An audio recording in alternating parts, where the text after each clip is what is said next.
उसके हस्बैंड उसके साथ ब्लो जॉब करते थे, मुस्लिम। उसका यहाँ पर मैंने स्टिचेस करवाए थे डॉक्टर्स को बुलाकर। तुम्हारा कुरान कह रहा है एनिमीज ऑफ इस्लाम के बारे में इन लोगों का नाम ले रहा है, तो तुम हिंदुओं को काफिर क्यों बोल रहे हो? तुम्हारे कुरान ने नहीं बोला। पूरी दुनिया को यह बताने की कोशिश की है कि मुसलमान औरतें बहुत ही आवारा और बच्चलन होती हैं, जो अपने पीरियड्स का इंतजार करते रहती हैं कि पीरियड्स होगा और हम सेक्स करेंगे। क्या हम ऐसे हैं? उसके हस्बैंड उसके साथ ब्लो जॉब करते थे, मुस्लिम।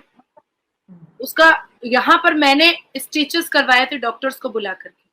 भैया जाग जाओ मुसलमानों, जाग जाओ। बीवी से शादी कर लिया तो क्या हम में से कोई भी बच्चा अडॉप्ट नहीं कर सकता है? कई ऐसी महिलाएं हैं जिनको बच्चा नहीं होता है, कई ऐसी औरतें हैं जो किसी डिजीज की वजह से, किसी परेशानी की वजह से बच्चा नहीं पैदा कर पाती हैं।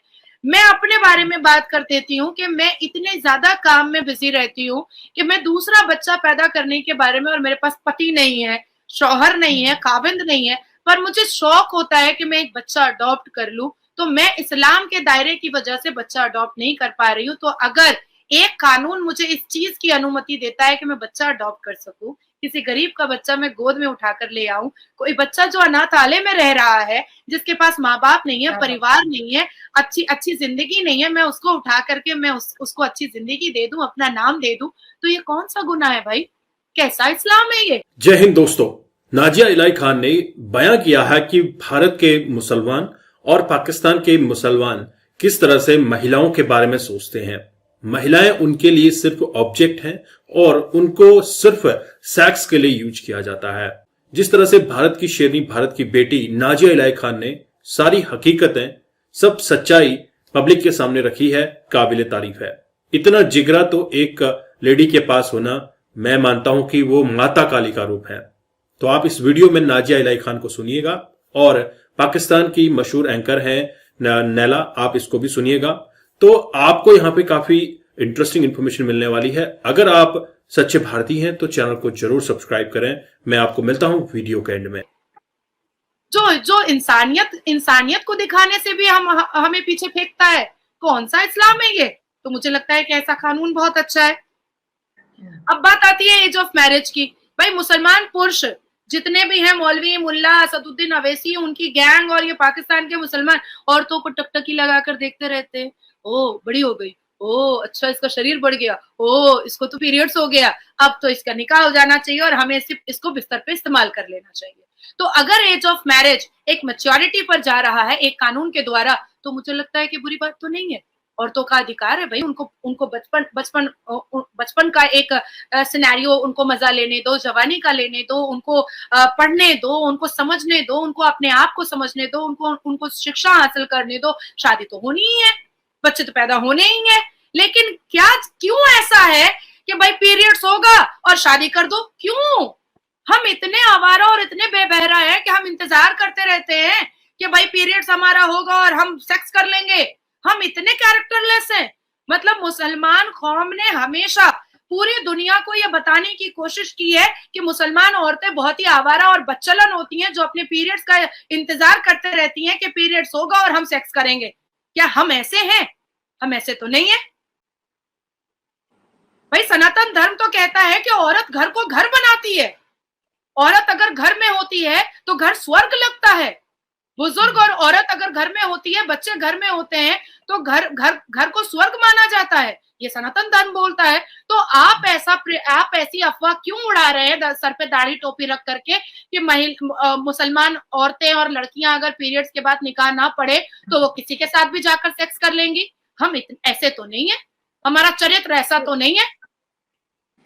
अब मैं आपको बोलती हूं कि देखिए इस्लाम क्या कहता है। इस्लाम में औरत सिर्फ एक ऑब्जेक्ट है। अगर इस्लाम के हिसाब से हम जो अब तक चल रहे हैं, हमें सिर्फ एक ऑब्जेक्ट बना करके रखा गया है। सूरह अन-निसा 8:277 क्या कहता है? वो औरत, ये प्रॉफेट मोहम्मद कह रहे हैं कुरान में, वो औरत जो लीडरशिप करती है, वो देश, वो कंट्री, वो घर बर्बाद हो जाता है। तब बर्बाद नहीं हुआ। अब हम औरतों के आइडेंटिफिकेशन पर आप क्वेश्चन मार्क लगा दे रहे, हमारे चरित्र पर आप उंगली उठा दे रहे। हम बर्दाश्त करेंगे? अब नहीं बर्दाश्त करेंगे। अब मैं आपको बताती हूँ, सूरह अन-नसा, सूरह अन-नसा, प्रॉफिट मोहम्मद कहते हैं कि वो औरतें जो परफ्यूम लगा करके बाहर निकलती हैं, उनकी मौत के बाद उनको प्रोस्टिट्यूट की नजरों से देखा जाएगा। हाँ, परफ्यूम लगाना तो एक नाजायज चीज है। बात ठीक आप कह रही हैं, आज के जमाने के मॉडर्न वुमेन में आप इस चीज क्या करें, क्या करें शाला, एक मिनट, क्या करें, क्या करें?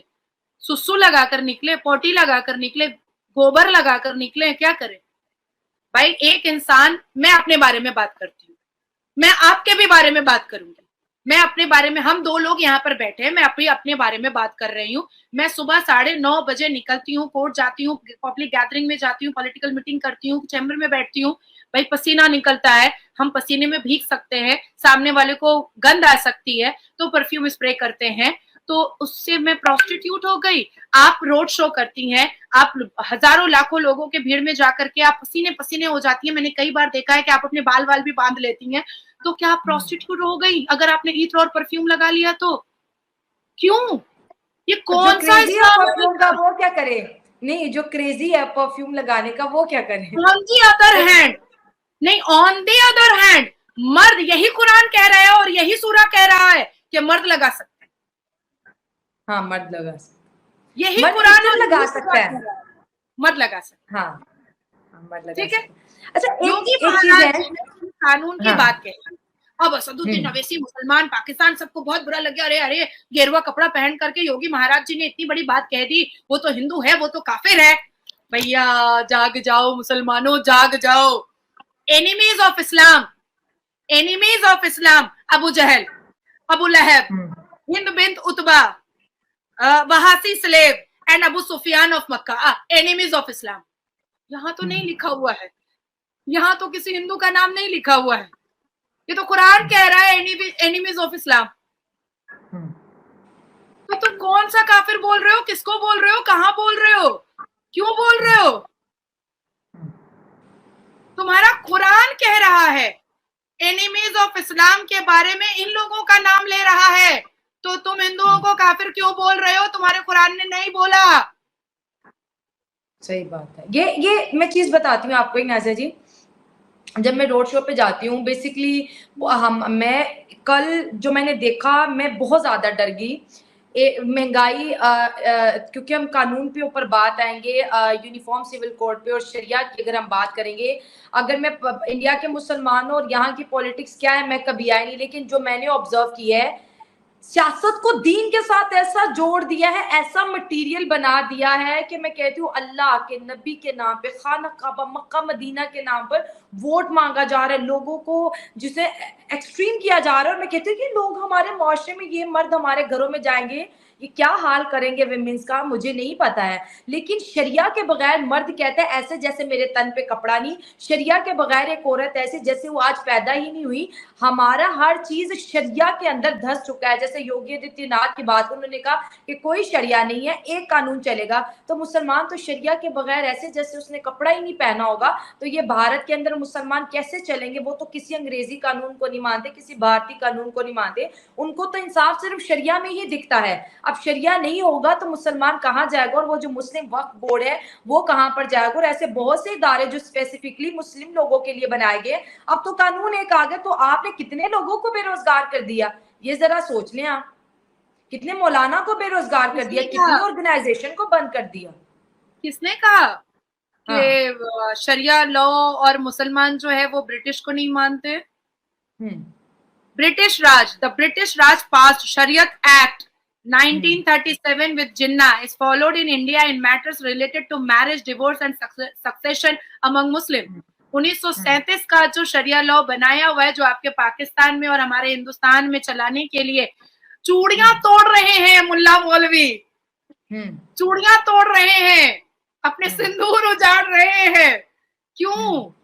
इसलिए क्योंकि उनको ब्रिटिश का बनाया हुआ और जिन्ना के कन्फ्रंटेशन से और डिस्कशन से ब्रिटिश और जिन्ना का बनाया हुआ शरिया लॉ ही पसंद है, क्योंकि उसमें महिलाओं को अत्याचार करने की बात कही गई है।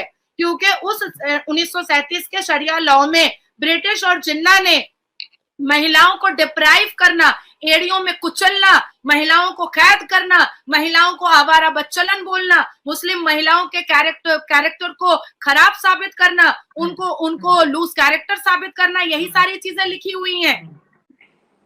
इसीलिए मौलवी मुल्लाओं को पसंद आता है, यही वजह है कि मौलवी मुल्ला पसंद करते हैं। आप सोचो, अगर कोई मुसलमान मुझे लौंडिया बोलता है तो मैं तो उसके ऊपर आईपीसी की धारा 500 पर मैं केस कर दूंगी। अगर लिख कर देता है तो 501 पे मैं केस कर दूंगी। और कुरान लिख रहा है तो गलत है ना। इसलिए एक कानून की बात कही जा रही है ना। आज एक मुसलमान मर्द मुझे कह दिया, ए लौंडिया इधर सुन, तो भाई वो तो कहेगा अरे हमारे इस्लाम में तो प्रॉफिट मोहम्मद लौंडिया बोलते थे, तो मैंने बोल दिया तो क्या हो गया। बट सुनना, लौंडिया इट्स वेरी डेफोमेटरी ना, इट्स वेरी वल्गर ना। अब मैं आपको बताती हूँ एक और बात। कुरान में जो ये जो हमारे मौलवी मुल्ला बार बार कहते हैं कि अरे प्रॉफिट मोहम्मद तो ऐसे थे कि उनके ऊपर एक बुढ़िया कचड़ा फेंक देती थी तो वो नहीं फेंकी तो वो चले गए, उसकी तीमारदारी करने के लिए वो बीमार हो गई। मुझे बताइए आप, मैं चैलेंज कर रही हूँ पाकिस्तान के मौलवी मुल्ला और हिंदुस्तान के मौलवी मुल्ला को कि ये बात कौन से सूरह में, कौन सी आयत में और किस चैप्टर में, किस पारा में लिखी हुई है। This is fiction, this is fake, नहीं है, ये झूठी कहानी है। मैंने बहुत सर्च किया है, ये झूठी कहानी है। मैंने बहुत सर्च किया है, नहीं मिला कहीं। नहीं मिला ना, क्योंकि ये झूठी कहानी है, नहीं, क्योंकि ये झूठ है। ये कहाँ से आई, किसने डाली, मुझे नहीं पता, लेकिन इसका रेफरेंस कोई नहीं है। नहीं होगा क्योंकि ये झूठी कहानी है। अरे प्रॉफिट मोहम्मद सल्लल्लाहु अलैहि वसल्लम तो हमेशा जो दीन नहीं मानता था उसके मर्डर का ऑर्डर दिया करते थे, उसके मर्डर का ऑर्डर दिया करते थे। हमारे कुरान में है ना, अलवला वलबरा। इसका मतलब क्या है? जो खुदा को ना माने उसके साथ पनिशमेंट, डेथ पेनल्टी दी जा सकती है। अलवला वलबरा। अभी हम लोग सुनते हैं कुरान का पहला वर्ड इकरा का है। दोस्तों, आई होप आपने यह वीडियो एंजॉय किया और नैला के और भारतीय शेरनी नाजिया इलाही खान के आपने बयानात सुने।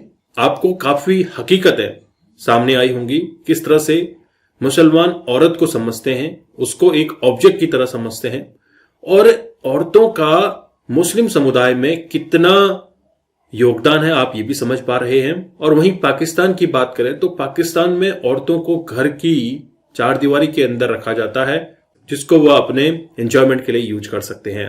तो दोस्तों, पाकिस्तान में औरतों के संरक्षण पे जब बात आती है तो बिल्कुल ही उसको निचोड़ दिया गया है। साथ ही साथ जब अवाम से बात होती है तो धर्म को सियासत के साथ इस तरह से जोड़ दिया गया है कि औरतों के हाल बहुत बुरे होने हैं। महिलाएं जो सड़कों पे काम पे निकली हैं, अपने करियर बनाने के लिए निकली हैं, उनके साथ भी गलत दृष्टि से देखा जाता है। आपने कई बार वीडियोस में देखा होगा, महिला एंकर्स को धक्का मुक्की करके परेशान किया जाता है। लेकिन पाकिस्तान में सबसे बड़ी जो कमी है वो है एजुकेशन की। अगर पाकिस्तान में एजुकेशन प्रॉपर हो जाए, पाकिस्तान अकेले देश में लगभग 1 लाख से ज्यादा के मदरसे हैं और एक मदरसे में 700 से 800 बच्चे पढ़ते हैं। दोस्तों, आप अंदाजा लगा सकते हैं कि पाकिस्तान का कल्टीवेशन किस तरह से हो रहा है। महिलाओं को बिल्कुल ही वहां पे कोई तवज्जो नहीं दी जाती है। आपने इस वीडियो में नैला के भी बयान सुने और भारत की शेरनी नाजिया इलाही खान के भी बयान सुने। दोनों के जो वाकये हैं काफी इंटरेस्टिंग हैं। कई बातें ऐसी हैं जो कि हमें पहली बार पता चली कि ऐसा भी होता है। और वहीं हिंदू धर्म की अगर बात करें तो महिला को, औरत को घर की देवी कहा जाता है। महिलाओं को एक देवी के रूप में पूजा जाता है। काली माँ, सरस्वती माँ और लक्ष्मी माता, पार्वती मैया, इस तरह से उनको पूजा जाता है। तो जब एक महिला घर के अंदर रहती है तो घर की जो चहल पहल होती है वो अलग ही होती है। महिलाएं और बूढ़े घर में होना बहुत जरूरी है और महिलाओं को प्रमोट करना, महिलाओं को सहयोग करना आगे बढ़ने में हमारे समाज के लिए काफी अच्छा हो सकता है। महिलाओं ने देश संभाला है। भारत में आप देख रहे हैं हमारी राष्ट्रपति महिला है और इसके अलावा कई ऐसे एमपीज हैं जो महिलाएं हैं। हर क्षेत्र में, मेडिकल फील्ड में ले लीजिए, इंजीनियरिंग में ले लीजिए, कंस्ट्रक्शन में ले लीजिए या फिर आप आर्किटेक्चर में ले लीजिए, तो हर जगह महिलाओं ने डंका बजाया है। अगर आप देखें, एक मुसलमान महिला आदित्य L1 को लीड करती हुई दिखती है। तो भारत में महिलाओं को काफी प्रमोट किया जाता है, उनको तवज्जो दी जाती है आगे बढ़ने के लिए। इवन मुस्लिम परिवार खुद उनको पढ़ा रहे हैं, स्कूल्स में अच्छी एजुकेशन दी जा रही है, लेकिन पाकिस्तान में ऐसा कुछ नहीं दिखता है। आई होप आपने ये वीडियो एंजॉय किया। मैं आपको मिलता हूं नेक्स्ट वीडियो में, तब तक के लिए थैंक यू। जय हिंद, जय भारत।